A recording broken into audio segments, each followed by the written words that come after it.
दुनिया भर में भारत को बदनाम करने का काम कांग्रेस पार्टी और उनके युवराज करते हैं। कांग्रेस का बिहार में है क्या?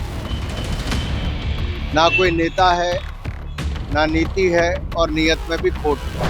हजारों करोड़ रुपए के निवेश के साथ केंद्र और राज्य की सरकारों ने बिहार को नई ऊंचाइयों पर ले जाने का काम कर रहे हैं। नमस्कार, मेरा नाम प्रिंस मिश्रा है और आप लाइव सिटीज देख रहे हैं। अनुराग ठाकुर जो कि बीजेपी के सांसद हैं, वो बिहार आज पहुंचे हैं। बिहार में उनका कार्यक्रम है। ऐसे में उन्होंने साफ तौर पे कह दिया है कि कांग्रेस जो पार्टी है बिहार में जंगल राज जो स्थापित किए थे उनके गोद में जाकर बैठे हैं। ऐसे में बिहार अब जो है उनको पसंद नहीं करती है, एनडीए सरकार को पसंद करती है। आपने देखा होगा किस तरीके से एनडीए के शासनकाल में बिहार में हजारों करोड़ जो है निवेश किया गया है। वहीं पुल पुलिया हो, स्वच्छता को लेकर हो, तमाम चीज़ों को लेकर जो है एनडीए के शासनकाल में जो है बिहार विकास किया है। ऐसे में अनुराग ठाकुर क्या कुछ करें, उनके बयानों को सुनाते हैं।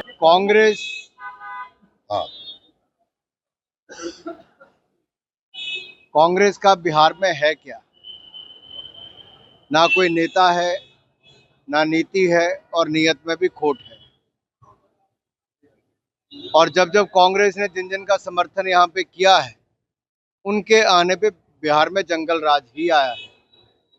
और बिहार के लोग विकास चाहते हैं और जेडीयू भाजपा की गठबंधन की सरकार ने और एनडीए की सरकार ने लगातार बिहार में जो शानदार काम किया है, हजारों करोड़ रुपए के निवेश के साथ केंद्र और राज्य की सरकारों ने बिहार को नई ऊंचाइयों पर ले जाने का काम कर रहे हैं।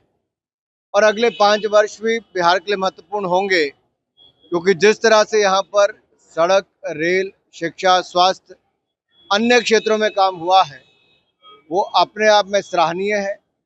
और एक बार फिर एनडीए की सरकार यहाँ पर बनने जाएगी। प्रधानमंत्री का 24 अप्रैल को दौरा है, कई योजनाओं के शुभारंभ करेंगे, नमो भारत ट्रेन का भी। क्या लगता है किस तरीके से चुनावी फायदा होगा?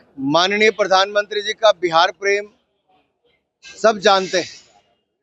अगर आप याद करें, मखाना को भी अंतर्राष्ट्रीय स्तर पे जिस तरह से बढ़ावा देने का काम किया गया, मखाना बोर्ड की बात भी करें या फिर जिस तरह से मखाना की ब्रांडिंग भी हुई है, और उसी तरह से यहाँ पर गंगा जी पर पुल हो, रेलवे लाइनें हो, सड़क मार्ग हो, नेशनल हाईवे हो, ये बहुत बड़ी सौगात लगातार मिलती रही। और आगे भी प्रधानमंत्री नरेंद्र मोदी जी और नीतीश कुमार जी बिहार को आगे ले जाने का काम करते रहेंगे। आप भी पटना पहुंचे हैं, क्या कुछ बिहार में कार्यक्रम है? बिल्कुल, अंबेडकर जी को लेकर हम लोग संविधान दिवस जिस तरह से नरेंद्र मोदी जी के नेतृत्व में 125वीं जयंती 120 देशों में मनाई गई थी, और यहीं पर डॉक्टर भीमराव अंबेडकर जी के पंच तीर्थ बनाकर भी उनको सही सम्मान देने का काम किया। तो भारतीय जनता पार्टी ने, भारतीय जनता पार्टी के समर्थन से ही डॉक्टर भीमराव अंबेडकर जी को जहां एक और भारत रत्न, दूसरी ओर पार्लियामेंट में भी तेल चित्र उनके नाम पर उनका लगा, तो सेंट्रल हॉल में लगा, संविधान कक्ष में लगा। लेकिन दूसरी ओर कांग्रेस है, जिन्होंने 2012 में नेहरू जी को कोड़े मारते हुए अंबेडकर जी को दिखाया था एनसीईआरटी की किताबों में।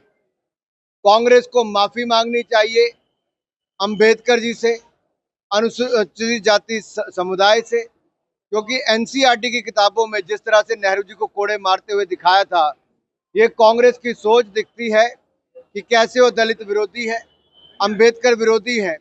और नेहरू जी ने अंबेडकर जी का अपने मंत्रिमंडल से जैसे मजबूर किया इस्तीफा देने के लिए, अंबेडकर जी को चुनाव हराने का काम ये पंडित नेहरू जी ने किया था, कांग्रेस पार्टी ने किया था। और एक तरह से घुट घुट कर उनको जीवन जीने पर मजबूर कांग्रेस पार्टी ने किया। लेकिन सही मायने में अंबेडकर जी को सम्मान दिया तो भारतीय जनता पार्टी ने और नरेंद्र मोदी जी की सरकार ने। राहुल गांधी बोस्टन में है सर, वहां उन्होंने फिर से एक बार इलेक्शन कमीशन के कॉम्प्रोमाइज होने का बात किया है, महाराष्ट्र की वोटिंग का हवाला दिया है सर, कैसे देखते हैं? दुनिया भर में भारत को बदनाम करने का काम कांग्रेस पार्टी और उनके युवराज करते हैं। जिस पार्टी ने 60 साल देश में राज किया हो, वो जब चुनाव हारना शुरू करे तो उस पर चिंतन नहीं करती, विचार विमर्श नहीं करती, उस पे क्या बदलाव चाहिए, जनता ने उनको क्यों नकारा, उस पार्टी में आंतरिक लोकतंत्र खत्म हो चुका है। कांग्रेस में एक परिवार तक सीमित होकर रह गई और उस परिवार के सदस्य भारत को बदनाम और भारत की संवैधानिक संस्थाओं को बदनाम करने का काम दुनिया भर में जाकर करते हैं। कभी ईवीएम पर ठीकरा फोड़ते हैं, कभी इलेक्शन कमीशन पर ठीकरा फोड़ते हैं, कभी भारत की लोकतंत्रीय प्रणाली पर ठीकरा फोड़ते हैं। और ये वो लोग हैं जिनके परिवार की 3 पीढ़ियां प्रधानमंत्री रही और चौथी पीढ़ी ने रिमोट कंट्रोल से सरकार को चलाया।